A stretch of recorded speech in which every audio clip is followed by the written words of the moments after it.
날마다 하나님 말씀 가까이 하는 성도님들에게 하나님의 은혜가 함께하길 원합니다. 오늘 하나님께 주신 말씀은 출애굽기 21장 22절에서 25절까지 말씀입니다. 사람이 서로 싸우다가 임신한 여인을 쳐서 낙태하게 하였으나 다른 해가 없으면 그 남편의 청구대로 반드시 벌금을 내되 재판장의 판결을 따라 낼 것이니라. 그러나 다른 해가 있으면 갑되 생명은 생명으로 눈은 눈으로 이는 이로 손은 손으로 발은 발로 된 것은 된 것으로 상하게 한 것은 상함으로 때린 것은 때림으로 갚을지니라. 아멘. 하나님께서는 반드시 지켜야 될 십계명을 알려주신 이후에 십계명의 크고 위대한 법, 그 하위법, 실생활에서 있을 법한 그러한 상황에 관해서 이렇게 해야 된다. 십계명 하위법 실생활의 법을 또한 알려주고 계십니다. 그 첫 번째가 바로 종에 관한 법, 그 두 번째가 모든 폭행에 관한 법을 우리에게 알려주고 계십니다. 사실 폭행을 당했어요. 혹은 폭행을 했어요. 그런 일이 없으면 좋겠지만 실생활에서 그런 일을 정말 간혹가다 경험할 수 있는 것이지요. 그 폭행에 관하여 세상은요 얼마나 많이 맞았는데 전치 몇 주 진단 나왔는데 얼마나 손해봤는데 그 결과를 중요하게 여깁니다. 그러나 하나님의 말씀은 좀 달라요. 결과도 중요하지만 왜 때리고 맞았는가? 그 의도와 그 마음이 더 중요하다라는 거예요. 바로 그 이야기를 하고 있는데요. 오늘 본문 22절입니다. 사람이 서로 싸우다가 임신한 여인을 쳐서 낙태하게 하였으나 다른 해가 없으면 그 남편의 청구대로 반드시 벌금을 내되 재판장의 판결을 따라 낼 것이니라. 사람이 싸우다가 싸우면 안 되지만 싸울 수도 있지 않습니까? 싸움이 났는데 그 옆에 있던 임산부를 괜시리 때린 거예요. 임산부를 쳤는데 낙태, 즉 유산을 하게 되었을 때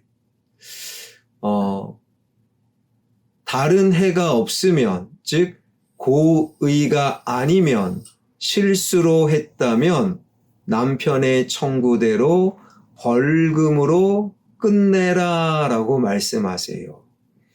사실 요즘 시대에는 말도 안 되지요.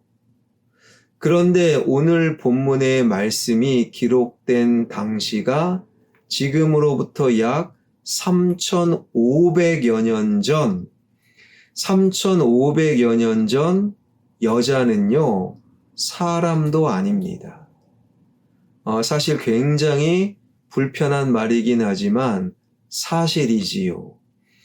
3,500여 년 전 여자는요, 사람도 아니어서 개수, 숫자에도 들어가지 못했지요. 남자 5, 여자 2, 그러면 오늘은 7명의 사람이 있네요. 3,500년 전 오늘 본문 당시는 5명의 사람이 있네요 라고 부르는 거예요. 여자를 한없이 가볍게 무시하던 시절, 게다가 그 여자가 임신한 태아는요, 미완성인 존재로 보았어요. 역시 사람이 아닙니다.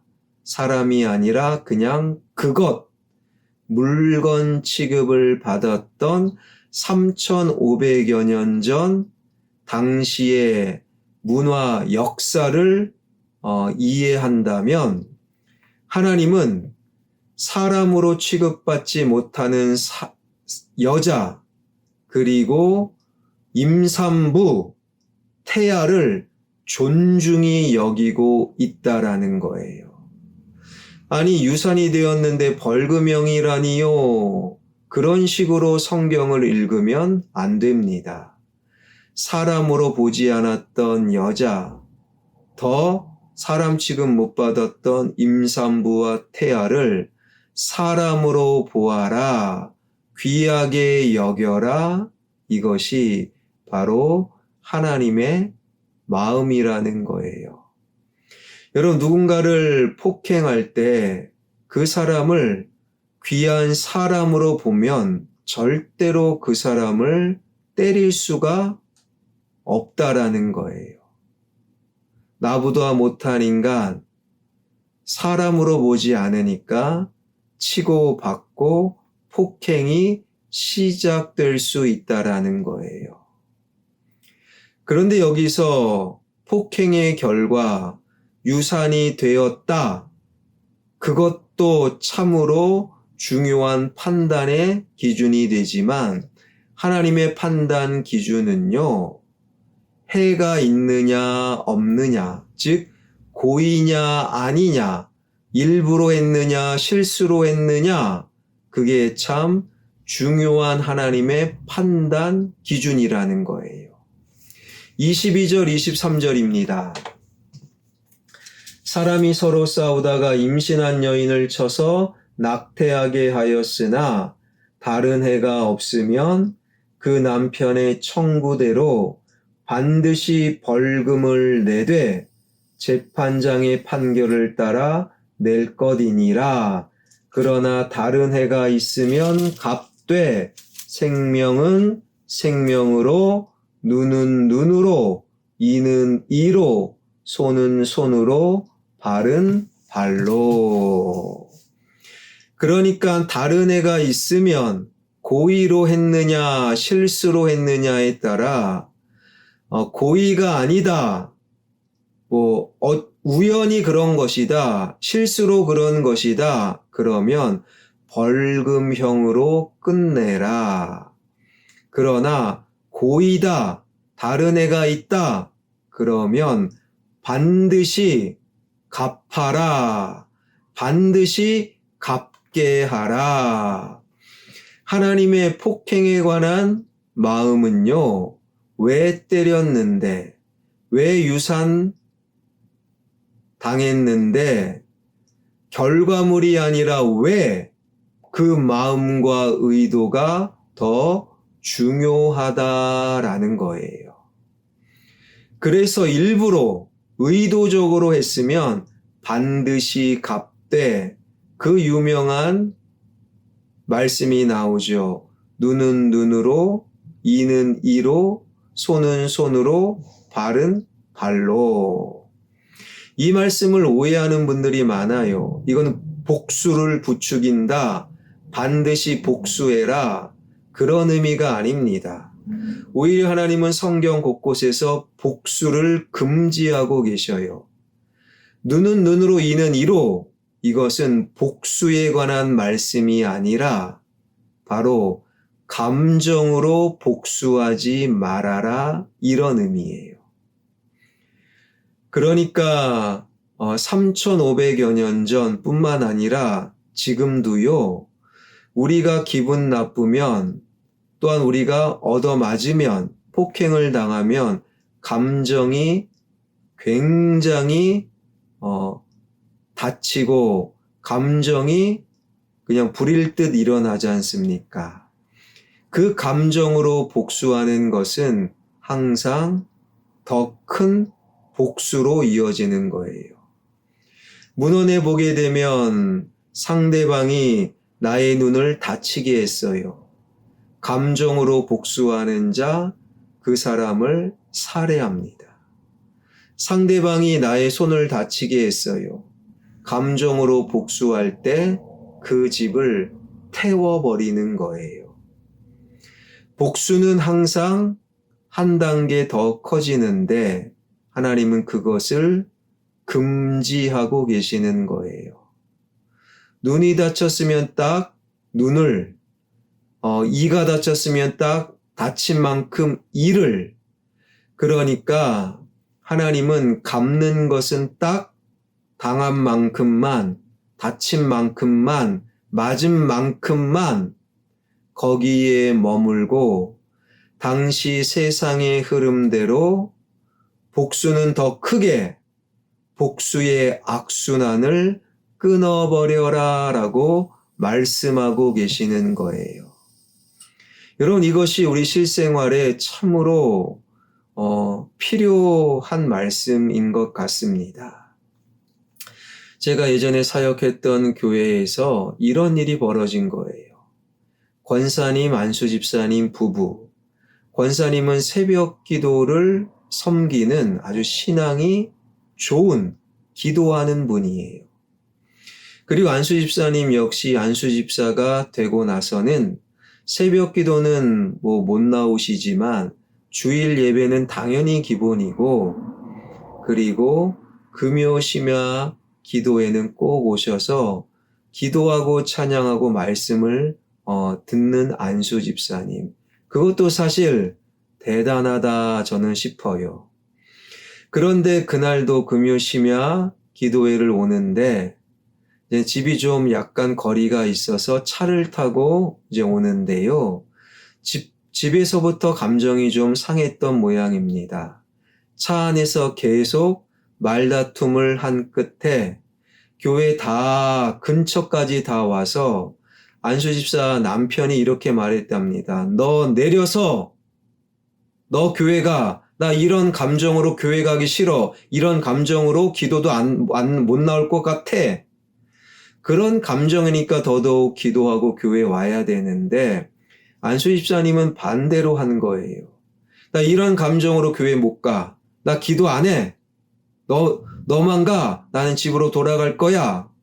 그러니 권사님도 이제는 내려서 걸어서 교회로 오는데 그만 남편 그 안수집사가 아내 그 권사님을 차로 들이받은 거예요. 얼마나 감정이 상했으면 그런 이상한 말도 안 되는 짓을 한 거지요. 그런데 그 권사님이 현장에서 즉사를 하게 된 거지요. 여러분, 이것이 죄된 인간의 무서운 감정이에요. 이런 감정으로 복수하면 눈이 다쳤는데, 이가 다쳤는데, 눈은 눈으로, 이는 이로 멈춰야 되는데 그 사람의 생명을 빼앗을 수밖에 없다라는 거예요. 하나님은 그것을 금지하고 계신다라는 거예요. 사랑하는 여러분, 십계명의 위대하고 큰 법, 그러나 그 하위법으로 실생활에서 얼마든지 있을 법한 다른 사람만의 이야기가 아니라 나의 이야기도 될 수 있는 폭행에 관한 법. 여러분, 우리가 폭행에 관한 법에서 가장 먼저 다른 사람을 소중한 하나님의 형상으로 바라볼 수 있어야 합니다. 그러면 아무리 화가 나도 하나님의 형상을 어떻게 주먹으로 칠 수 있겠습니까? 하나님의 형상으로 보는 그 순간 폭행은 불가능하다라는 거예요. 그리고 하나님은 왜 때렸는데, 왜 맞았는데, 얼마나 맞았느냐 결과가 아니라 그 의도를 중요하게 보신다라는 거예요.